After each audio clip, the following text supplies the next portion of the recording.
Yesu Kristo nshuti magara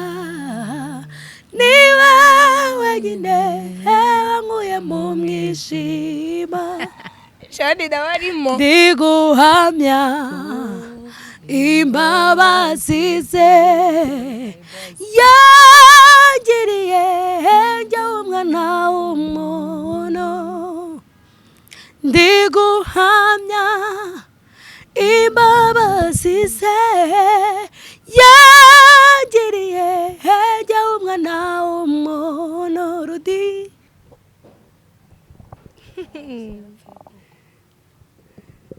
ese uko nyine uvuga niko usanzwe uvuga nabivuze uko mvuga niko mvuga ni uko uvuga ntago ijwi ryawe nyine rijya hejuru niyo uririmba se ni uko nguko iyo ndirimba hari turaza kubyumva iyo ndirimba uze kuturirimbira tuze kubyumva oya si iyo ndirimba ntabwo ndirimba bazi ndirimba soprano iyo uririmba kandi nanone ukavuga gutya yego ndumva bikaze harimo ubuhanga butandukanye bw'Imana ntazi uko ibigenza uri umukobwa se cyangwa uri umudamu umukobwa murakoze Rudi nawe mubaze kugira ngo dutangire ikiganiro twamenyanye neza muri free nawe mubaze yitwa Rudi Queen Rudi uri umunyarwanda ni umunyarwanda none se Rudi nshaka kubaza wowe uri umukobwa yego ndi umukobwa witegura kubivamo se cyangwa utabifitiye gahunda muraho neza inshuti y'abavandimwe ba Wisdom TV Rwanda twongeye kubaha ikaze muri iki gitondo niba uri mu Rwanda cyangwa bitewe n'aho uri turakwishimiye Imana ikomeze kubana namwe abameze neza n'abatameze neza mwese musenge Imana irabikora nongeye kwakira umutumirwa wacu Sharoni n'umuntu musanzwe mumenyereye cyane Rudi Queen twakwakiriye murakoze cyane reka mbanze nk'umwanya rero umutumirwa wacu umutumirwa wacu abanza bibwire dukomeze murakoze hello ntabwo ndi umutumirwa ariko cyo koza kuri Wisdom TV da ariko kuri Shari TV yo ndi umusangwa ndabasuje rero mwese mukurikirana Wisdom TV mujya mugara Wisdom TV ndabasuje amahoro y'Imana bane namwe aho muri hose aho muherereye hose Imana ibahe umugisha yitwa Sharon none reka ntangirana aka kantu si ubwa mbere umubonye ndashaka kugira ikibazo kimwe umubaza aricyo kitwinjiza neza mu kiganiro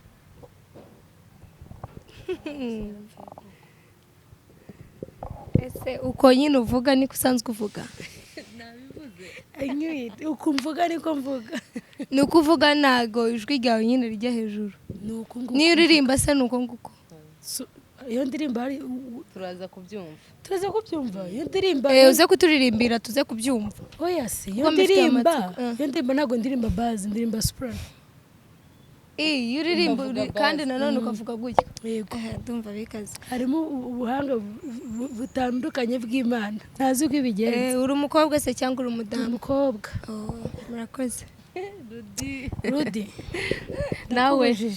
nawe mubaze kugira ngo dutangire ikiganiro twamenyanye neza muri free nawe mubaze yitwa Rudi Queen Rudi uri umunyarwanda ni umunyarwanda none se Rudi nshaka kubaza wowe uri umukobwa yego ndi umukobwa witegura kubivamo se cyangwa utabifitiye gahunda niteguye kubivamo si vuba ariko yanzavamo umudamu kabisa nshaka ko ndirimbira rero ntabwo nzi kuririmba gerageza uturimbira cyane ikintu nzi kuririmba pe na gito na emva gerageza no ku giti cyanjye ariko abandi sinabaririmbira noneho iyo Rwanda nziza ntihatari pe ni ukuri murakoze ngira ngo abatari abanyarwanda mwabimenye ko hano hari abanyarwanda bose baracyari n'abakobwa nanjye kambaze sibyo Sharo ufite umukunzi Sharo ni uhe Sharo ufite umukunzi cyane yowe Yesu twitegura ubukwe ryari nshuti magara warenzaho ufite umukunzi as boyfriend nicyo mvuga cyane nyine ubukwe buri ryari ndabe bamenyesha uzagaruka kuduha amatariki ndago kubaha invitation na save the date turakwakira rero kuri Wisdom abantu bacu baze bakwishimire ase dutangirana akaririmbo basi kugira ngo babanze bamenye Sharon like bagize interruption ku ijwi ryawe bamenye noneho ijwi rye rimeze gute mu ndirimbo tunyurizemo gato cyane zarabona afite amatsiko y'ijwi ryanjye cyane ukumvuga mwana we umuntu ashobora kumva ukuntu uvuga akavuga ati none haririmbye bya soundinga gute ndi hano afite amatsiko rudi kukumva rudi we shiraho gato rudi nsaba indirimbo nkuririmbire iyo waruririmbye iyi rudi ariko rudi kagowe mwari indirimbo bakwaje ngo niba ufite umukunzi mfite umukunzi iyo wanyekanyeshe cyangwa ndi Yesu Kristo nshuti magara muramfashe rero turagufasha cyane arahari turagufasha Yesu Kristo nshuti magara niwe wenyine wankuye mu mwijima Yesu Kristo nshuti magara niwe wenyine wankuye mu mwijima shani ndabarimo ndiguhamya imbabazi ze yangiriye njyewe umwana w'umuntu ndiguhamya imbabazi ze yangiriye njyewe umwana w'umuntu rudi mbese niki watanze nacyo we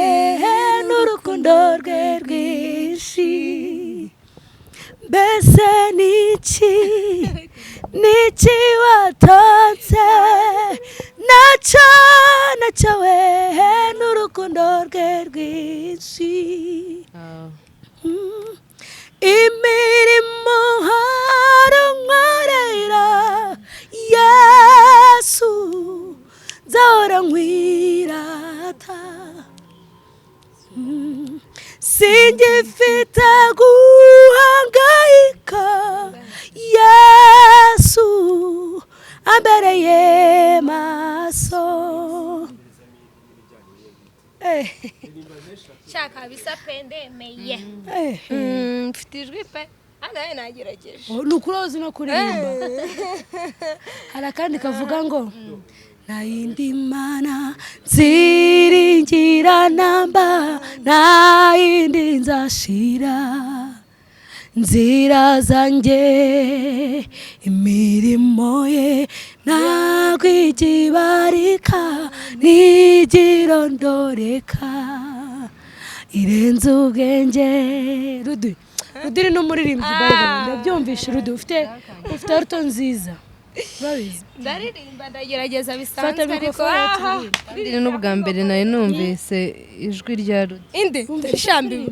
ndaririmba mwana n'ibisanzwe ariko trapu yahe ntabwo rudi kuri wo muziki uwufata gute nkufata ibintu ndabikunda cyane ariko cyane izo ndirimbo uri kuririmba ndazikunda ariko by the way ndaririmba siko mbimazemo imyaka 21 uri umuririmbyi ndirimba bisanzwe ariko kuvuga ngo ndaje ngo niyo ya bisengera musiga ayimazemo imyaka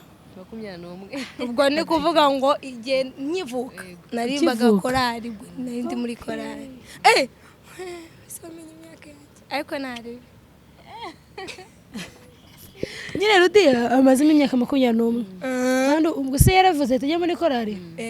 kivuka kanya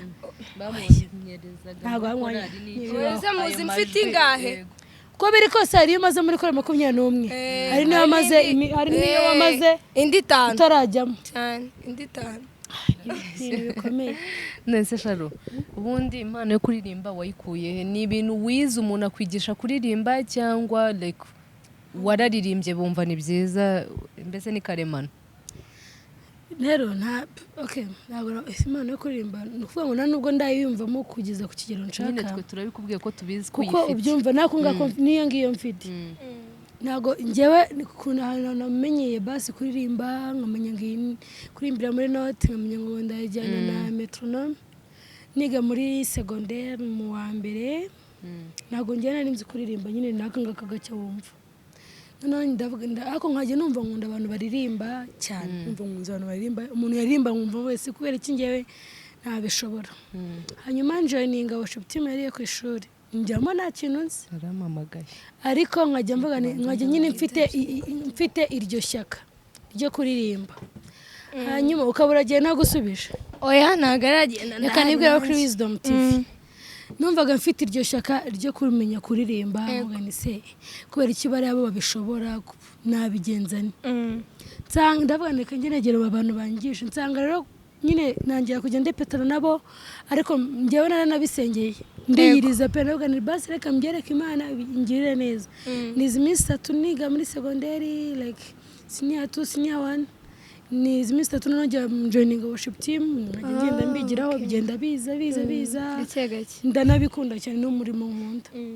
nuko nguko byaje ariko noneho ubundi no gukomeza kwiga ndiga rwose n'abantu nuba ari kurutera muri korali usengera he? nsengera muri ADPR bibari mu bibare aho ni sawa rero okay ikindi kibazo ndakubaza nakoda shoni ndabona agarutse ariko ndakubaza indirimbo iri kugufasha muri iyi minsi sinaziririmbye siniziriya nizo ziri gufasha muri iyi minsi indirimbo ya Dorcas watubariye basa akantu gato irango na Emmanuel akantu gato gusa niwe waba utayizi Emmanuel ntago nyizi rwose just niyo waririmbaho icyo ngicyo numvisha ntago nyizi neza nzaza nyiririmbe ndi kwiga yose yego kuko barabanda bakunda cyane ewego kandi courage kuri bo ariko hari akaba nkunda erega nubwo nakubonaga wari uhari Sharo ririmba nabizi kwikunda cyane ahubwo ariko shana zino kuririmba ntabyo nzi ariko rudi ahubwo nuko nari naguye isari mana waraje amaso nkora kumboni uradamira unkura mu isoni uri umwami utajya ubura ukwagira ni wowe ujya umanagura amarira uhora umishaho umwanzi atagera abakwirigiye bose urabimana iyo uririmbye ntekereza n'udukosa wankoreye nkumva ndakubabarira ni ukuri mpita numva kubabarira ni byiza hari ikibitera iyo ataririmba ntabwo nari kumubabarira rwose ntabwo wajyaga kumbabarira naririmbye harya ariko njye nsanzwe mbizi uri mu ADPR reka nshaka kubaza aba ADPR baba bari allowed cyangwa barabyemerewe kugira abo bakundana as boyfriend nyine umuhungu n'umukobwa bagakundana cyane yego none se bamama bacu batubwiye gute umufite abadepere ariko ntago bepiya ntago twepiya na makeup ntago zemewe n'agafondote fondote nayo ni makeup ariko ntabwo bikora mu ibanga ryawe sibyo oya fondote barayikoresha ni kubera iki kandi nayo ni makeup ubwo kuki izindi batazemera use fondote twafataho makeup wivuga ko ndagupika umunwa byanjye nevo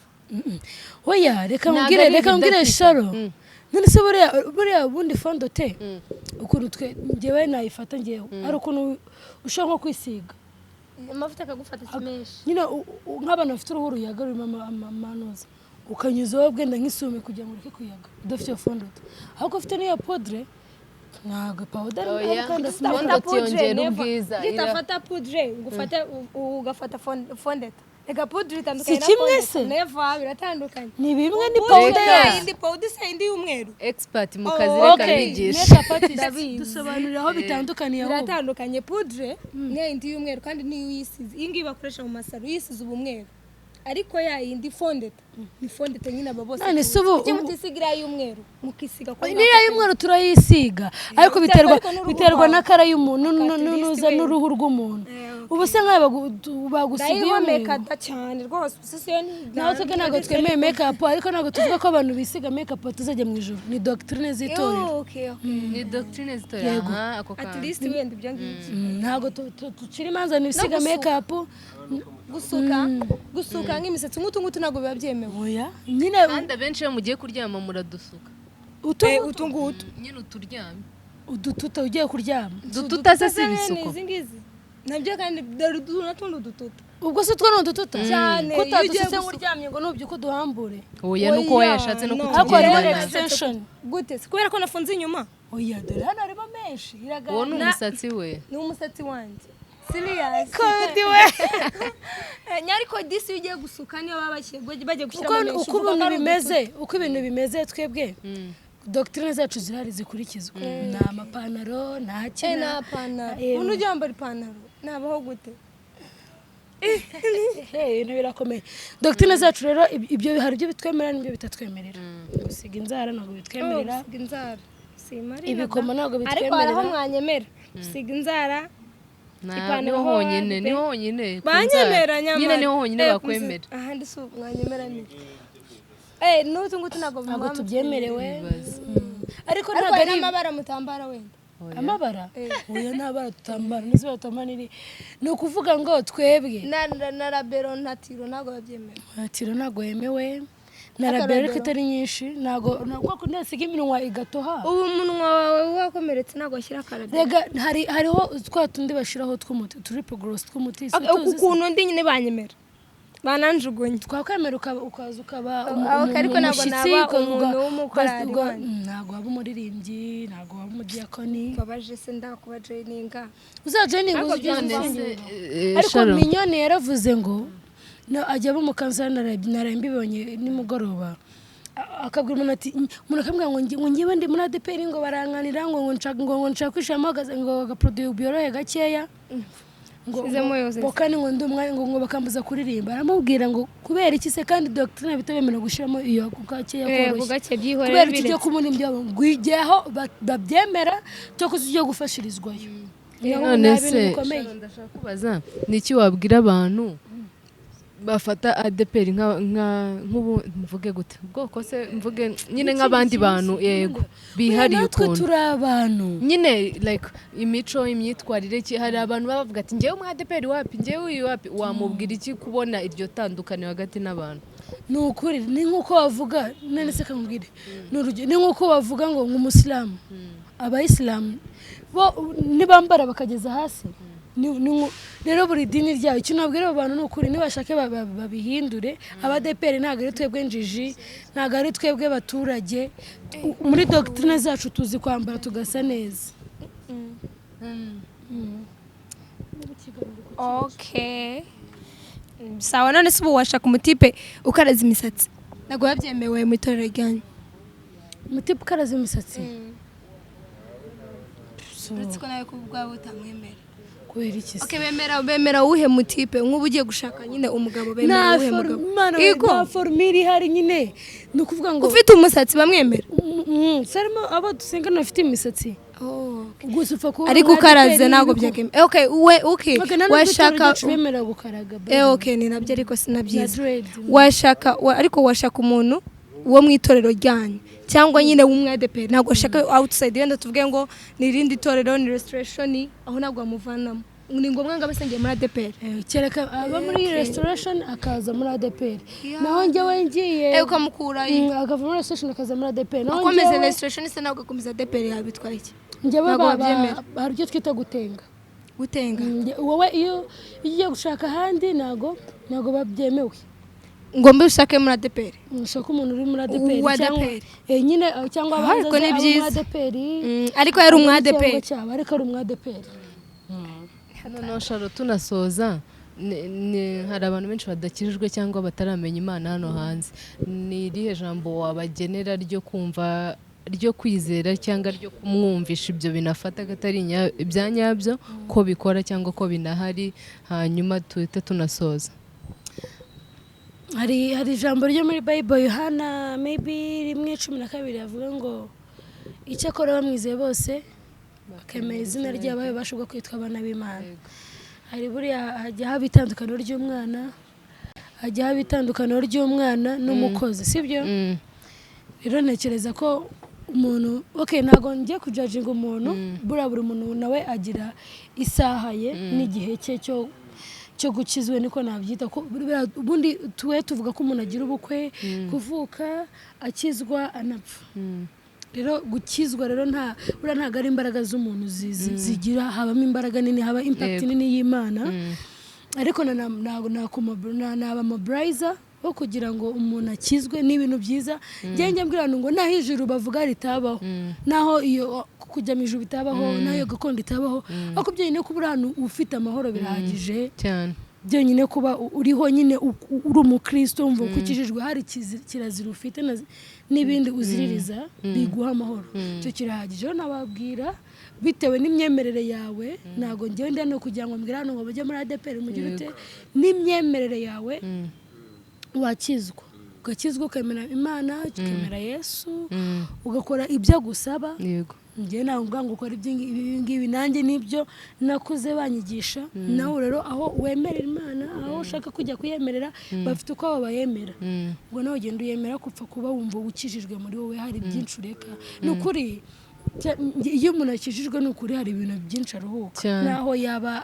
naho waba udatunze hari ibintu byinshi nyine wumva hari n'ibyo utangira kubona ahubwo nk'ubwo butunzi uvuze budahari hari byinshi bitangira kuza ukibwira ntunamenye ko ari iyo Mana wamenye hari n'ishurirwa ugira ku buzima bwawe ukavuga ati nubwo uyu munsi bimeze kuno ariko muri vision y'Imana ndabona bizaba bimeze kuno ukagira icyizere ugakomera nta n'ibipfa kugutera ubwoba nizere ko mwumvise niba ukunze aka message ubyandike muri comment munalikinge tubabwira ko umuntu utarakora subscribe kuri Wisdom uri urahemuka ikindi nanone tubabwira ko Fred Images aribo bantu batanga amafoto akeye kandi asa neza uretse n'amafoto gusa bakorera ibirori ubukwe proposal umurenge bridal shower anniversary byose ibintu byerekeye kamera rwose Fred Images mubagane platform zose ni Fred Images ushaka kumuhamagara ni 0783781555 0788 n'undi 837811555 mubagane mubaha akazi bakora ibintu byiza kandi mu gihe cyanyacyo so wakoze kubana natwe turagushimiye kuri Wisdom tutarasoza nashaka kubaza ngewe nanjye simwambajije nta kibazo uri umukristo wemera Yesu n'umwami n'umukiza ukimara kwemera Yesu n'umwami n'umukiza ni iki kintu cyanditse muri we spiritual atena spiritual gusa ni hose ni iki kintu cyanditse muri we ko ati ikintu rwose kirahindutse ndabyumva ikintu cyahindutse navuga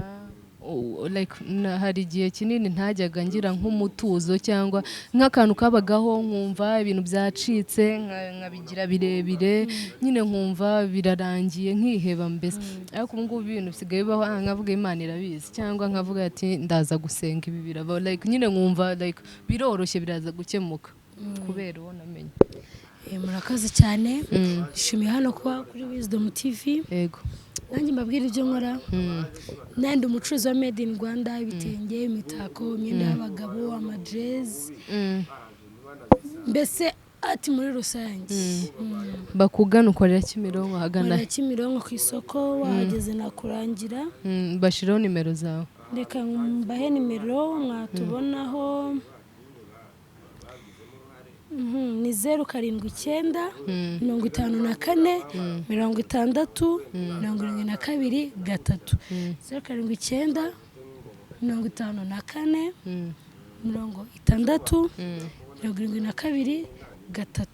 Murakoze cyane. Wakoze kubana natwe turagushimiye. Mwakoze.